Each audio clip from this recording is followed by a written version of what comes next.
ഇത് മാസ് മോട്ടോഴ്സിൽ നിന്നാണ്. ഹോണ്ട ഏവിയേറ്ററാണ് വണ്ടി. സ്റ്റാർട്ടിങ് കംപ്ലൈൻ്റ് ആയിട്ട് വന്നതാണ്. സ്റ്റാർട്ടിങ് കംപ്ലൈൻറ്റ് പറഞ്ഞിട്ടുണ്ട്. പിന്നെ ഓൾറെഡി മോർണിംഗ് സ്റ്റാർട്ടിങ് കംപ്ലൈൻറ്റ് പറഞ്ഞിട്ടുണ്ട്. ഹോൺ വർക്ക് ചെയ്യാനുള്ള അത്രയും കേസാണ് മെയിനായിട്ട് പറഞ്ഞത്. നമുക്ക് വേറെ സർവീസ് ബന്ധപ്പെട്ട വേറെ വർക്കുകളൊന്നുമില്ല.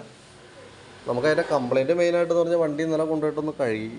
ഏവിയേറ്ററിൻ്റെ ടാങ്കിൻ്റെ ഇരിക്കുന്ന പൊസിഷൻ താന്നിട്ടാണ്. അപ്പോൾ അതുകൊണ്ട് തന്നെ നമ്മളത് കറക്റ്റ് കവർ ചെയ്ത് കഴുകിയില്ല എന്നുണ്ടെങ്കിൽ ടാങ്കിൽ വെള്ളം ഇറങ്ങും. അത് തന്നെയാണ് നിലവിൽ സംഭവിച്ചേക്കണം കേട്ടോ. ഇതിനകത്ത് പെട്രോളിൽ വെള്ളം മിക്സ് ആയിരിക്കണം. ഈ കാണുന്നത് നല്ല രീതിയിൽ മിക്സ് ആയിട്ടുണ്ട്. അപ്പോൾ അതാണ് സ്റ്റാർട്ടിങ് കംപ്ലൈൻറ്റ് കാണിക്കാനുണ്ടായ കാരണം. പിന്നെ നമുക്ക് കാർബറേറ്ററും കൂടി ഒന്ന് അയക്കിട്ട്, കാരണം കാർബറേറ്റർ അയച്ച് ക്ലീൻ ചെയ്യേണ്ടത് അത്യാവശ്യമാണ്. അപ്പോൾ അതിന് വേണ്ടിയിട്ട് അയച്ചതാണ്. അപ്പോൾ കാർബറേറ്ററൊക്കെ ഉള്ളിലൊക്കെ അത്യാവശ്യം നല്ല രീതിയിൽ തന്നെ കാര്യങ്ങളുണ്ട്. നല്ല രീതിയിൽ അഴുക്കുണ്ട് അതിൻ്റെ ഉള്ളിൽ കേട്ടോ. പിന്നെ ഈ വെള്ളം കൂടി കിടന്ന്, ഒന്നാമത് എത്തനോൾ മിക്സ് ചെയ്തിട്ടുള്ള പെട്രോൾ കിടന്ന് ഓടുന്ന വണ്ടിയുടെ കാർബറേറ്റർ എല്ലാം തന്നെ കംപ്ലൈൻറ്റാണ്. ഓവർഫ്ലോ മിസ്സിങ്, അങ്ങനെ പല പ്രശ്നങ്ങളും കാണിക്കാം. ഓവർഫ്ലോ കംപ്ലൈൻറ്റ് വന്നാൽ പിന്നെ നമുക്ക് കാർബറേറ്റർ അസംബ്ലി മാറ്റാതെ മാറുകയില്ല. അപ്പോൾ ഇതിൻ്റെ അവസ്ഥ ഏതാണ്ട് ആ ഒരു സിറ്റുവേഷനിലാണ്. ഇത് മെയിൻ ജെറ്റാണ്. മെയിൻ ജെറ്റിൽ വന്നേക്കണ ആ ഒരു ഇതാണ് ഇത് വന്നേക്കണം കേട്ടോ. ഫംഗസ് പോലെ പിടിച്ച് മൊത്തം പൊടി പോലെയായിട്ട് മൊത്തം ബ്ലോക്കായി പോയേക്കാം. പിന്നെ അത് കൂടാണ്ട് ഫ്ലോട്ട് വാൽവ് എന്ന് പറയുന്ന യൂണിറ്റ് ഇത് കൃത്യമായിട്ട് അടയ്ക്കുകയും തുറക്കുകയും ചെയ്യുമ്പോഴാണ് നമുക്ക് പെട്രോൾ ആവശ്യത്തിന് അതിനകത്ത് ഫില്ലാവുന്നത്. അതിൻ്റെ പൊസിഷൻ, അതായത് കൃത്യമായിട്ട് അടയാതെ വരുന്ന സമയത്ത് തുറക്കൽ കറക്റ്റായിട്ട് തുറന്ന് പെട്രോൾ അതിനകത്തേക്ക് വരും. പക്ഷേ കറക്റ്റ് അളവായി കഴിഞ്ഞപ്പോൾ പോയി അടയണം തന്നെ.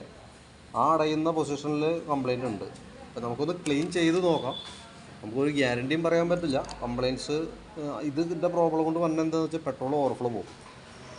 കാർബറേറ്ററിൻ്റെ അടിയിൽ ആ കറുത്ത പൈപ്പ് വഴി താഴേക്ക് പെട്രോൾ ചാടും. അതാണ് അതിൻ്റെ കംപ്ലയിൻറ്റ് കേട്ടോ. അപ്പോൾ ഞാനതൊന്ന് തൽക്കാലം ഒന്ന് അഴിച്ച് ക്ലീൻ ചെയ്തിട്ട് സെറ്റ് ചെയ്ത് നോക്കട്ടെ. എന്നിട്ട് കംപ്ലയിൻറ്റ്സ് ഉണ്ടെങ്കിൽ നോക്കിയിട്ട് പറയാം. തന്നെയല്ല നമുക്ക് അതിൻ്റെ ഈ സ്ലോജറ്റ് നമുക്ക് മാറ്റിയിടണം കേട്ടോ.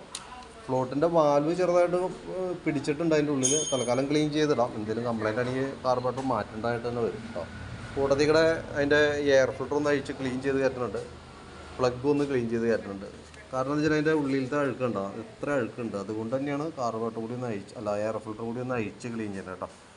അപ്പോൾ ഞാൻ അതിൻ്റെ ഒരു എസ്റ്റിമേറ്റഡ് ഡീറ്റെയിൽസൊക്കെ വാട്സപ്പിലേക്ക് ഇട്ടേക്കാം. തന്നെയല്ല ടാങ്ക് ഫുള്ളായിട്ട് അഴിച്ച് ക്ലീൻ ചെയ്യണം. ടാങ്കിൻ്റെ ഉള്ളിലും വെള്ളം കിടന്നിട്ട് അത് കറക്റ്റായിട്ട് ക്ലീൻ ചെയ്ത് കളഞ്ഞെങ്കിൽ ടാങ്കിൻ്റെ ഉള്ളിൽ നിന്ന് തുരുമ്പ് വരും. അപ്പോൾ ഞാൻ അതിൻ്റെ ഡീറ്റെയിൽ എസ്റ്റിമേറ്റ് കാര്യങ്ങളൊക്കെ വാട്സപ്പിലേക്ക് ഇട്ടേക്കാം. വർക്ക് കംപ്ലീറ്റ് ആയി നമ്മൾ കോൺടാക്ട് ചെയ്തോളൂ കേട്ടോ. ഓക്കെ. കാർബറേറ്ററിൻ്റെ കേസ് ഞാൻ വീണ്ടും എടുത്ത് പറയുകയാണ്. കാർബറേറ്റർ ഓവർഫ്ലോ വരാനുള്ള സാധ്യത 99% കേട്ടോ. കംപ്ലൈൻറ്റ് ആണെന്നുണ്ടെങ്കിൽ മാറ്റി പുതിയത് തന്നെ വെക്കേണ്ടി വരും. ഓക്കെ.